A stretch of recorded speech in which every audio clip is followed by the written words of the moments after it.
Howdy folks, welcome to the next video in the 2026 primary election analysis series. On May 19th, there will be 6 states voting that day. Alabama, Georgia, and Idaho have already been reviewed. It's now Kentucky's turn. We'll be reviewing their congressional slate and primary process, followed by spotlights for the candidates sincere in restoring the rule of law and improving our lives. Links to all approved candidates and other referenced news sources and videos will be listed in the video description. Returning viewers know why I make these videos, but if you're new to the channel, here are the cliff notes. Orange man bad, should have been impeached over a year ago. Congress is still spineless, doesn't understand Rule 9. We need new Congress members ready to impeach, remove, and convict every criminal in our government and abolish and prosecute ICE for their crimes. Afterwards, if we make it that far, still have a habitable planet, and avoid nuclear Armageddon, assuming all that, these are the policies the next Congress must fight for. Calls for Trump's impeachment have increased after the threats against Iran. We will see if enough members find their spines to do the right thing. Better late than never. Otherwise, we're just waiting for him to drop dead. Which is technically a plan. He is 79 and decaying a little more each day. Although this is the tactic of spineless cowards. But know this, however Trump is removed from office, our problems never started with Trump, and they won't end with his death. And they certainly won't end if centrist and liberal Epstein-class Democrats, those financed by AIPAC and corporations, the weak, spineless Democrats like Hakeem Jeffries, continue to win their elections. The midterm elections will happen on November 3rd. The primary elections will narrow down our options in those elections. By not participating, it guarantees the Epstein class another seat in Congress regardless which party wins. To fight and start taking power back, we all must participate in the primary election process and support candidates who are sincere in fighting for the people. Let's now discuss how our friends in Kentucky can do just that. Kentucky is a state with an average population size of around 4.5 million people. This gives them 6 seats in the House of Representatives.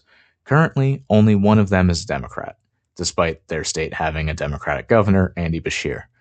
Both their U.S. senators are Republicans. As with many states reviewed, the majority of their congressional slate is bought by AIPAC, with the exception of one representative. Now you would hope it was the Democrat, but no, Morgan III is on the AIPAC take like so many other Republicans and Democrats. Corruption is present in both parties. However, credit when it is due, and that credit goes to Republican Thomas Massie in the 4th District for not taking AIPAC money. Whether he takes other corporate money, I don't know, but I wouldn't be surprised if he did. For some of you, his name may sound familiar. For those following the Epstein Files release stories these last few months, Thomas Massie has been working with Congressman Ro Khanna from California's 17th District to get the Department of Justice to release all of the Epstein Files. And again, credit to Massie for doing the right thing, and an example and credit to Ro Khanna. Where there's an issue we can agree on without compromising our values, yes, we can work with Republicans. But too many of them are too often racist, sexist, warmongering, pedophile death cult members. It's not an opinion, that's just an accurate description of the modern Republican Party. I hope the voters may be swayed out of the cult, but for many it is probably too late. I believe this state, like many in our country, contain more people who do want better for themselves and others. The problem is, for various reasons, they decide to not participate in the process and don't vote. In the 2016 primary, only 20% of eligible voters made their voices heard. In the general, it went up to 59.5%. The primary elections in the U.S. have much lower voter turnout, and these numbers are far more embarrassing when compared to the election participation of other democratic nations. For progressive candidates to win in every state, it will take as many of us as possible to register to vote and vote for these candidates on every election day. While there isn't a candidate for every seat this cycle, I have identified 3 candidates running in the Democratic Party deserving of the secular lefty-approved spotlight. In Districts 3 and 5, we will discuss 2 independent candidates that should be supported for the general election. But before discussing any of these candidates, let's first review the primary process that the candidates and voters must navigate to win. The information provided from Ballotpedia here informs us Kentucky has closed primaries. States with closed primaries force voters to register with a party. Many voters would prefer to be independent and not register with any party affiliation. The closed party system alone is what keeps millions of Americans from voting, and why terrible candidates are the only ones remaining in the November general elections. While many have written off Kentucky, there are some decent Democratic candidates we will discuss who will hopefully inspire you to register to vote and participate in the May 19th primary election. For the candidates to win their primary, they need to earn a plurality of votes. No minimum is required. There will not be a runoff election. Whoever earns the most votes in the primary moves on to the November general election. The next piece of information is critical for eligible voters in Kentucky. This is from the National Conference of State Legislatures. If you are not registered to vote, you have 29 days before an election to do so in person, by mail, or online. The election is May 19th, so you have until April 20th to get registered to vote, or change affiliation to Democrat as displayed here on the site Vote411, which, by the time this video releases, will already be less than a week away. So if there's still time, go online and get that voter registration sorted out. We'll now discuss the candidates that will make the time to register and time to vote worth the effort. But first, let's get the bad news out of the way and discuss the seats where there aren't any inspiring candidates. As mentioned, not every seat has an inspiring candidate to vote for. In the 1st, 3rd, 4th, and 5th districts, the incumbents are most likely going to win re-election. I wish the 5th district was certainly more inspiring because the geriatric incumbent, 88-year-old Republican Harold Rogers, might not even live to the general election, let alone the next 2 years. There is the independent candidate, but more on him later, with a similar story in the 3rd district, just with less geriatric incumbents. In the 4th district, again, it's Thomas Massie who doesn't take APAC money and has done some good work. The rest of his policies are garbage, and so no, he is not an approved candidate. But the people of Kentucky's 4th district could do worse. The 2 Democrats running for the primary neither had any evidence to be approved. Whoever wins will be unlikely to clear the 34-point gap shown in the 2022 general election. In 2024, Thomas Massie went effectively unopposed. I know some people will suggest writing candidates as a serious option. I'm sorry. No. No, they are not. Maybe at the local level it can work. For federal office, no. I'll give some credit to Ben Middendorf there. To get over 1,000 votes as a write-in candidate is quite impressive for a congressional district. However, that was still less than 0.5% of the vote. Independent candidates already have a difficult time running for office, and yes, I understand part of that difficulty is getting on the ballot in the first place. But if you aren't willing to put in the work to get on the ballot, then why should we believe you will put in the work to make our lives better once elected? To that end, we'll now discuss the candidates who are showing the evidence to be the candidates who will put in that work, fighting for better policies like the ones listed at the start of this video. For this review, I don't have a card made for every approved candidate. Sadly, just a time limitation as I make these videos. Each candidate supports one or more of the policies shown at the beginning. At minimum, we will discuss their district election history in 2024 and any other relevant information I have available, but each section here will be short. In the 2nd district, William Compton, in addition to being secular lefty approved, he is endorsed by Track APAC, a good starting point. While his campaign page is not as lefty as I would prefer, for example, his policy page lacks support for Medicare for All or a single-payer health insurance program. There's some room for improvement, to say the least. However, if he wants to close this 36-point difference in the 2nd district, then he better be meeting with constituents every day and discussing a better policy platform than what he has currently written on his policy page. In the 6th district, we get to talk about a very progressive candidate. In fact, I'll let her new ad do the speaking as to why she is secular lefty approved. I grew up on a farm. It all starts here. I've mucked stalls, managed construction sites, negotiated global treaties, and created jobs across the U.S. South. So I know what it takes to actually get things done, and that's why I'm running for Congress. Kentucky needs a progressive Democrat who will pass Medicare for All, abolish ICE, and make sure that a full-time job pays a living wage. The last thing we need is another corporate Democrat. I'm Erin Petrey, and I approve this message. Perhaps it's not the best ad ever, but at least we have another candidate unafraid to show support for Medicare for All, a policy that even a majority of Republican voters agree with at this point. Overall, the country supports it by 70% or more. Until we replace corrupt politicians in both parties representing corporate interests, only then can we start getting systemic changes passed. Erin is one of these unbought politicians, and she will give us progressives an interesting case study that may support or hopefully disprove the Democratic establishment talking point that progressives can't win in conservative areas of the country. In 2024, the Republican incumbent, Andy Barr, who is not running for re-election in this district, he'll be running for the U.S. Senate, he previously won this seat by about 27 points, less than 100,000 votes. The Democratic field for the 6th district is crowded with 7 candidates. As long as Erin wins the primary, she is the candidate with the best chance of flipping the seat. For those who may want more information on Erin's campaign and background, here's a great interview she did with YouTuber Resistor Vic back in early November of 2025. I recommend subscribing and checking out his other videos too. It's another great channel with educational discussions, some with political candidates running across the country. The final candidate to discuss for the Democratic primary is the U.S. Senate race. This is another crowded field with 7 candidates running. The best choice is Charles Booker, a candidate with a strong policy page. One such policy he lists is universal basic income. Granted, the additional sentence that follows is sadly lacking more details. This is a policy I would like to see more candidates fighting for, but you also have to do a better job describing this policy to people than this. How much each month and how much of the wealth tax on billionaires is going to be needed to fund the program? Those are the questions we need to see answered when discussing universal basic income. But as I have often said, no candidate is perfect. Maybe this is something he spoke about on camera and I haven't seen it yet. Or more importantly, hopefully he is speaking with potential voters about these issues.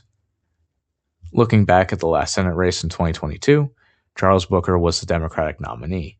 He earned 38.2% to Rand Paul's 61.8%, a difference of about 350,000 votes. There were 2 write-in candidates with a combined vote count of a negligible 193 votes. Write-in candidates, stop wasting our time and yours. Overall, there were about 1.5 million voters in Kentucky that voted for the U.S. Senate. There's at least another million or so eligible voters that had stayed home. I believe Charles Booker would be the strongest candidate to get more of those people out to vote in November.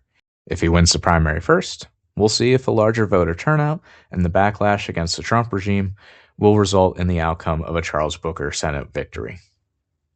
Moving on, I normally discuss other secular lefty-approved candidates around the country before wrapping up these videos.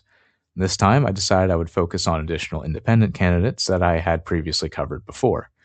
We will discuss them after reviewing the 2 independent candidates running in Kentucky that have earned secular lefty approval.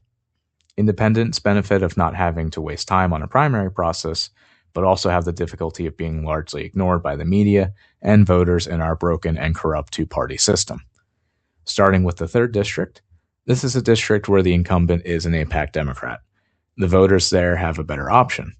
This is independent candidate Oumou Diallo. Her campaign page isn't the most detailed or lefty policy page, but she is a candidate who refuses AIPAC and corporate PAC money. It would be nice if she had a better policy page, but this is a good start. District 3 won't be easy to win. Morgan won previously with 61.9% of the vote. The Republican earned 38%. There were also 2 write-in candidates that shouldn't have even bothered, as they didn't even earn more than 100 votes combined. Diallo will be on the ballot, and while certain voters in both corporate parties act as cult members, daring not to think critically or go outside of the party, I would hope more Kentucky voters consider their independent alternatives. Not every independent will necessarily be a good candidate, and the work is still on those candidates to earn the votes. But I believe Diallo could be a winning candidate in November. The same goes for Mikel Wein, independent running for the 5th district in Kentucky. This is a candidate like Erin in the 6th, who is not afraid to support Medicare for all. Additionally, I appreciate his statement on embracing FDR's Economic Bill of Rights. I completely agree with that. The 5th district is the one with ancient geriatric incumbent, 88-year-old Republican Harold Rogers. The Dem candidate isn't inspiring. Mikel at least has written the policies to improve our lives. If he is out talking with voters, having town halls, and sharing his message with them, then maybe he can win this seat. The previous voting history is unfortunately very bleak. In 2024, Hal actually won 100% of the vote. Not even a write-in candidate that year for the district. In 2022, the Democratic candidate won a sad 17.8% of the vote. In this race, I think the Democratic candidate should drop out and endorse Mikel. That might be the only way this seat finally flips. Even establishment Democrats will admit they can't win everywhere. In these next three spotlights are three independents running in seats where this may actually apply. The first of these is Dan Osborn, running for U.S. Senate in the state of Nebraska. The Nebraska State Democratic Party has already made clear in a statement from March 3rd the current Democratic candidate, William Forbes, is not running as a Democratic option. The candidate is working with Republican incumbent Pete Ricketts to split the opposition vote. Dan Osborn's policy page is in line with many of the secular lefty policies and is putting in the work, traveling the state and speaking with voters of Nebraska. Hopefully in November, Dan will earn enough of their votes to win. In the state of Ohio, there are two candidates I will spotlight. The first is Courtney Peterson, running in the 11th District. She's a citizens' impeachment courage candidate and understands the urgency of removing Trump from office, and that no other policy can be pursued until every fascist is removed from office. She is the best candidate in the 11th District, and I am hopeful the people in Ohio's 11th District will agree. The current incumbent is an AIPAC corporatist Democrat, Shontel Brown. She will most likely win the primary again, but that doesn't mean the seat is owed to her. She has failed to represent her constituents, and the options are not limited to the Republican or Democrat. If voters in Ohio 11 really want to change things for the better, then on November 3rd, vote for Courtney Peterson, a candidate who will fight for Medicare for all, a universal basic income, and more progressive policies. Lastly, there is the U.S. Senate race in Ohio. The likely Democratic candidate will be the former U.S. Senator from Ohio, Sherrod Brown. I have two problems with him. The first is, when reviewing his campaign page, there is little to no policy substance. The second problem is the fact that he's a geriatric 73-year-old. Ohio can do much better than a MAGA Republican or geriatric Democrat. That better candidate is independent Greg Levy. I don't know if voters in Ohio are ready for a socialist senator, but we won't know if someone doesn't try. Greg Levy is running as an independent with a socialist vision. In short, all that means is he wants a society where everyone has health care, economic dignity, and a clean environment. It's time to end with the scare tactics around a different economic system. Capitalism has led us to fascism. It's time to try other political approaches. Those are some additional independents running, but November 3rd is still many months away. Before then, Kentucky votes on May 19th, and these three candidates on the left are the secular lefty approved for the Democratic primary. If you disagree, or if there was any relevant information I missed, let me know in the comments. All approved candidates mentioned will have their campaign pages linked in the video description. Learn more about them. If you're in a position to donate, consider supporting their campaigns. And if you'd like to tip the messenger, head on over to my Patreon and help support the channel.